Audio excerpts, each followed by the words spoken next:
c'est quand même un constat accablant de voir que chaque année, l'on déverse on déverse sur le marché plusieurs personnes qui sont formées dans les instituts, dans les universités.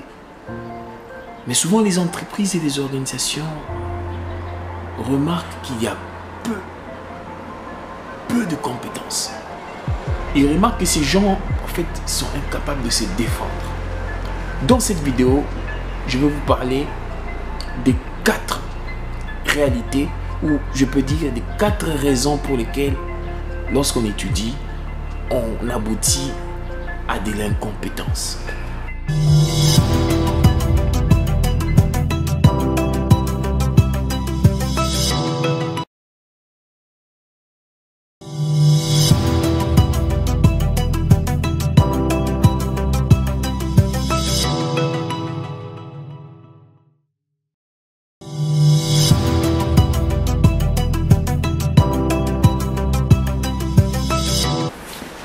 Business pour tous, bienvenue sur la chaîne et nous sommes très heureux d'être avec vous encore une fois. Nous vous remercions pour vos likes, vos mentions j'aime.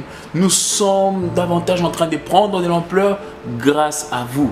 Voilà pourquoi nous vous demandons vraiment rester sur cette chaîne, recommander nos vidéos aux gens qui sont intéressés par notre thématique et surtout n'oubliez pas qu'il y a une formation parce que nous sommes en train, en fait, dans cette vidéo, de parler de la formation, de l'importance de la formation, puisque au travers de cette formation, nous allons te motiver à créer une entreprise, nous allons te motiver à créer un business, à trouver des niches, et nous allons t'expliquer les opportunités qu'il y a dans ces temps présents pour que tu sois aussi un entrepreneur. Voilà. Dans la description de dans le titre, dans la miniature, nous avons parlé d'étudier pour comprendre, tricher pour réussir. Et je sais que quand je dis cela, les étudiants, les élèves, vous vous reconnaissez, n'est-ce pas?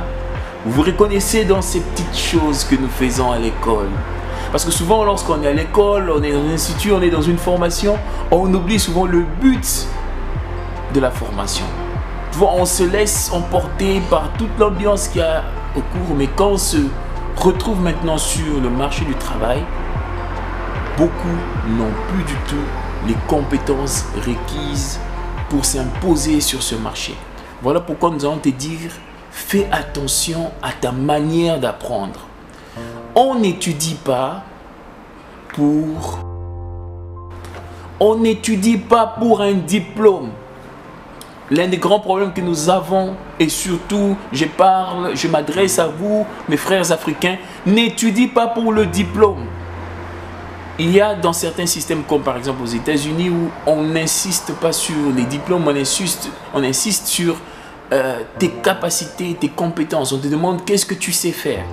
Il y a plusieurs personnes qui passent leur temps à se battre pour avoir un diplôme, à corrompre, à parfois vendre leur corps, vendre leurs parties intimes, vendre toutes sortes de choses pour obtenir des faveurs. Et quand ces personnes-là se retrouvent sur le marché du travail, elles sont les premières à être étonnées de la réalité professionnelle, puisqu'elles ne font pas le poids. Puisque tu as passé tout ton temps à tricher et quand tu te retrouves sur le marché du travail, tu ne fais pas du tout le poids. Et quand on regarde la réaction de tous ces chefs d'entreprise, lorsqu'il a ta description au travers ta description au travers des profils que tu donnes dans les réseaux sociaux. Et lorsque vient le moment où on doit tester tes compétences, on se rend tout simplement compte que tu ne vaux rien. Alors, fais attention, on n'étudie pas pour le diplôme. La deuxième chose, on n'étudie pas pour plaire à nos parents. Et ça aussi, ça nous concerne encore nous Africains. Souvent, nos parents sont là, ils te disent non, tu dois faire ceci, tu dois étudier, tu dois devenir médecin parce que nous, on a connu la pauvreté, on a connu la précarité. Et par conséquent, c'est au travers de ce domaine-là de médecin que tu vas nous sortir de la situation. Écoute, quoique je ne refuse pas les bons conseils des parents, mais tu ne dois pas étudier pour plaire aux parents. Tu dois étudier pour toi-même. Tu dois étudier, excuse-moi, en regardant tes capacités, en te concentrant sur ce que tu sais faire et ce que tu es capable de faire, et tu es capable de faire de la bonne manière, de la manière la plus professionnelle possible. C'est très important. Pourquoi? Parce que plusieurs personnes ont suivi les conseils de leurs parents sur des domaines, sur des orientations, et après ils se retrouvent dans des domaines qui ne correspondent pas à leur véritable talent, à leur véritable capacité, et ils se retrouvent dans des domaines où ils ne peuvent pas exceller, et à un moment donné, dans la sélection, ils se retrouvent, comme on dit en anglais, average. Ils se retrouvent comme des travailleurs moyens. Et si tu t'étais concentré sur les choses que tu pouvais faire très bien et tu avais associé à cela la formation, je te dis, on n'étudie pas pour dépasser nos voisins. Ah oui. Et ça, les élèves, les étudiants et tous ceux qui se forment, ils le savent. On est souvent dans un environnement de compétitivité. On regarde le voisin, on veut le voir, on veut le dépasser, on veut faire mieux que lui. Mais le problème, c'est que tu restes que dans le contexte de l'école. La vie professionnelle n'a rien à voir avec ces choses. Il est vrai que dans la vie professionnelle, il y a une compétition, mais elle n'a rien à voir avec le fait de dépasser ton voisin pour être, disons, le premier de la classe. Je ne sais pas le système chez vous là, pour dépasser telle personne, pour dépasser tel voisin.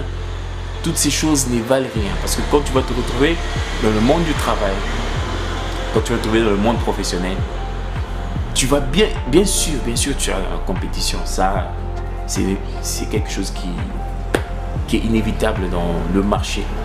Mais le problème, c'est que ce n'est pas la compétition que j'appelle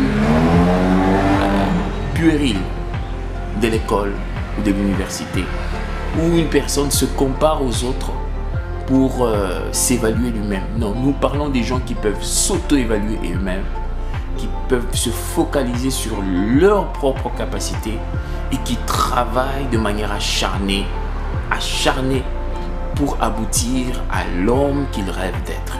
N'étudie pas pour impressionner tes amis, n'étudie pas pour impressionner tes parents, étudie et forme-toi en fonction de tes propres objectifs. Alors, on n'étudie pas pour réussir à un test ou à un examen à l'école. Ça encore, ça concerne tous les étudiants. Encore une fois, formation c'est à vous que je m'adresse dans cette vidéo. Il y a cette fièvre-là, cette fièvre de réussir à l'examen. Il y en a qui ne dorment pas, il y en a qui trichent. Il y en a qui font de la coopération. Ils disent non, il faut qu'on coopère, il faut partager, il faut être dans l'amitié. Le problème, c'est que quand tu vas te retrouver dans le monde professionnel, tous ces amis ne seront pas là, tous ces coopérants ne seront pas là, et tu seras seul en face de tes responsabilités, seul pour nous donner ce que tu vaux réellement.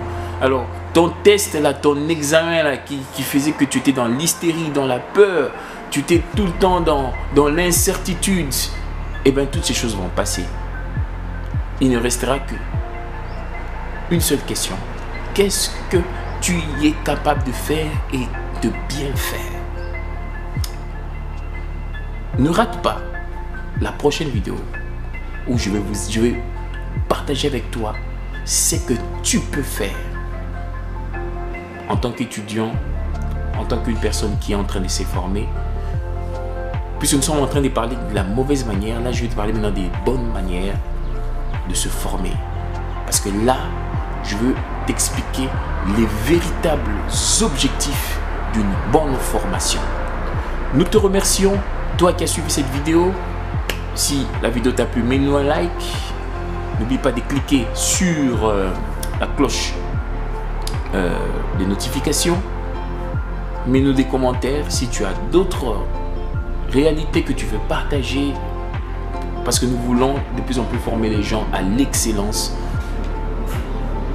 Parce que nous voulons de plus en plus former les gens à l'excellence, nous voulons qu'ils évoluent dans ce qu'ils sont en train de faire. Alors n'oubliez pas, la formation, n'oubliez pas d'inviter davantage les gens sur cette chaîne. Nous vous remercions, nous sommes heureux de partager toutes ces choses avec vous. A plus, bye.